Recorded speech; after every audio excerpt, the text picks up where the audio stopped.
Bonjour à toutes et tous et je vous espère en très grande forme pour cette nouvelle bonne pratique. Je discutais avec ma femme d'un auteur, Stephen King, que vous connaissez tous, et elle m'expliquait un petit peu comment il travaillait et ça me permet de parler une nouvelle fois de l'importance d'avancer petit pas par petit pas. Ma femme me disait que Stephen King, il écrit 1000 mots par jour. 1000 mots, peut-être que ça ne vous parle pas, moi j'écris des articles, donc je vais essayer de vous exprimer ce que c'est 1000 mots. 1000 mots, c'est à peu près 2 pages écrits sous Word, écrit assez gros, hein, écrit en caractère 12, en Times New Roman par exemple, donc c'est 2 pages. Voilà, c'est quand même un très grand écrivain, Stephen King, et il écrit 2 pages par jour.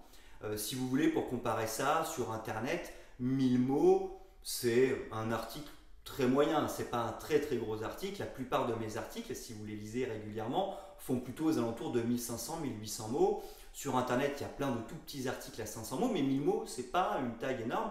Et personnellement, 1000 mots, je les écris à peu près en 1 heure. Donc c'est pour vous donner un petit peu la quantité de travail que ça représente. Et donc Stephen King, il écrit 1000 mots par jour. Donc quand on voit l'auteur à succès que c'est, on se rend compte que c'est pas énorme. Bien évidemment, il doit retravailler un petit peu son texte, voilà. On voit que c'est pas énorme. Mais la force de Stephen King, c'est qu'il le fait tous les jours. Et ça change tout. Parce que du coup, c'est des petits pas, mais il les fait tous les jours, le jour de son anniversaire, le jour de Noël, le jour du premier de l'an. Il le fait tous les jours. Sauf qu'en écrivant 1000 mots par jour tous les jours, ça fait 365 000 mots par jour. Un petit livre, hein, c'est 30 000 mots à peu près.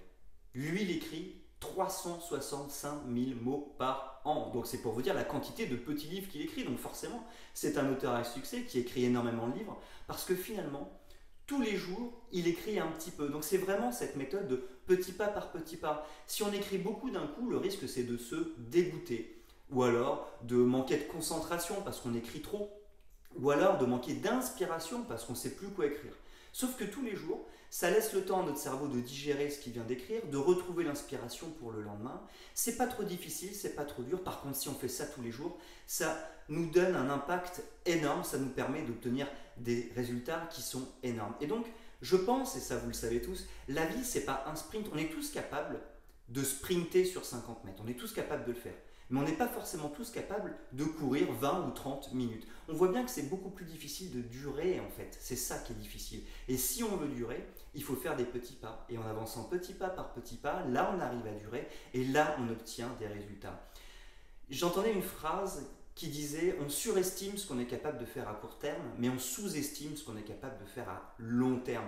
C'est-à-dire qu'à court terme, on croit qu'on va réussir à mener plein de projets à court terme parce qu'on va avoir une charge de travail énorme, mais finalement, on va être épuisé et rapidement, on va baisser en productivité. Par contre, du coup, c'est pour ça qu'on surestime ce qu'on fait à court terme.